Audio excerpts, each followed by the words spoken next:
Hey everyone, video time. Today we're working on wax seal stamping. Wax seal stamping, you say? What am I going to do with that? Well, all kinds of things, to be honest. A lot of people like to use them for letters, for invitations, especially wedding invitations. You can use them for any kind of graduation certificate. You can use them for formal documents, whatever you want to use them, or just do it for fun. I've got a project that's coming up that I think I'm going to be able to use this for, so that's why I started playing with it last night. And I'm going to pass along my research to you today. So let's get started. First thing you're going to need is right here. I've got a tea light, just regular tea light. You get them at Dollarama. I don't even know how much. I just borrowed this off the wife as usual. So you can light that one up. And drop that in there into your aluminum pie plate. And the reason you put it in there, obviously, is to keep all the mess in. I just happen to have this little metal candle bracelet bracket thingy. You put that on top, which is perfect for holding your spoon. The spoon will sit there on top of my piece of tree branch that I cut off. Doesn't have to be a tree branch, it can be whatever you like. I just happen to have that sitting around, and it was the perfect height for keeping the spoon balanced. So what goes in the spoon, you ask? Well, let me tell you. Basically, I sat around cutting up my kids' crayons last night, to which they weren't too impressed. But I did tell both of them, yes, I just happened to use all the bits that were left over. I did not massacre any of their crayons. They're all still in the box. I just took all the little bits that were left and managed to cut them up.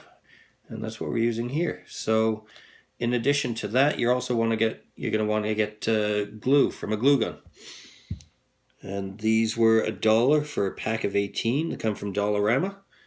And I've cut those up, so I'll show you the size of the pieces you're talking about.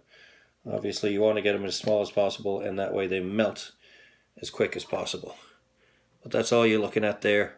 All I did was take a pair of scissors, and I'll show you here. You just put the scissors there, put your finger over the end so it doesn't go flying. Careful with the scissors so you don't cut your finger off, obviously. And there you go. And same thing with the crayons, just cut them up bit by bit. So that'll go back in there, that'll go back over there, and we will drop some of the crayon into the spoon, which already seems to be smoking a bit. So you get a couple of bits of crayon and a couple of bits of glue. I found generally if you do about a 2-to-1 glue to crayon ratio, that's pretty much your sweet spot, because you want the glue to be able to hold the thing together, and if you do just crayon, it turns out kind of runny. And I'll show you how runny in just a second. Let me get this in first.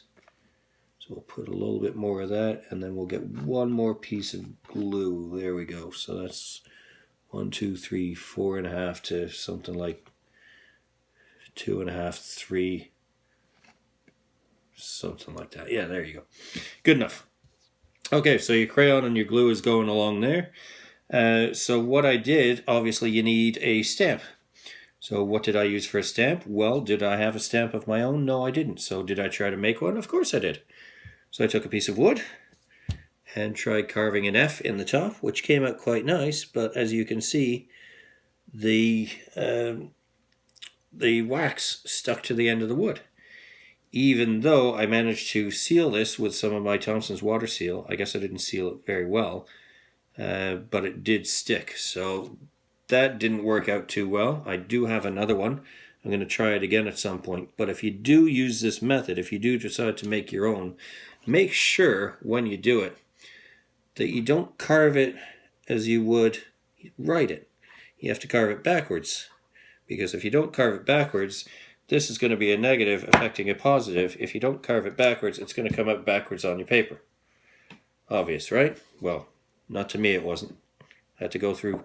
I basically just finished this carving, and then I looked at it and realized, oh, wait, it's backwards. So I had to start all over again. So lucky enough, I do have a second one, but there you go. So anyway, yeah, didn't end up using that. What I did end up using is this over here.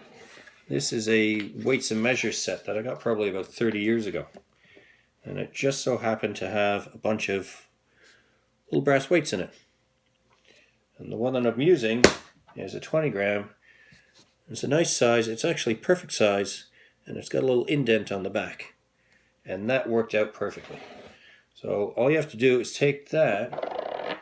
Sorry, we're smoking a bit here. We're just going to stir this up a bit. Get some of that moving around, and that's pretty much ready. We're just about there. Whoopsie. So we'll put this one back. Obviously, do be careful. You're dealing with an open flame. That's part of the reason for the pie plate. So what I have in here is some butter. I've tried butter and olive oil. I found butter works better. Butter works better. And you just want to rub a little bit on the inside of there. Not too much. And if you've got a tissue, which I've got over here, I think, you don't want too much on, but you want just enough to sort of grease-proof it as if you were doing a tray of cookies. So you got that on there, and it's ready to go. So that will help the wax not stick to your stamper. So take a piece of paper. That's just a blank piece of paper, just for testing purposes. Off you go, fold it over, get your wax, pick it up, bring it over here, get your other spoon, pour it onto the piece of paper, like so.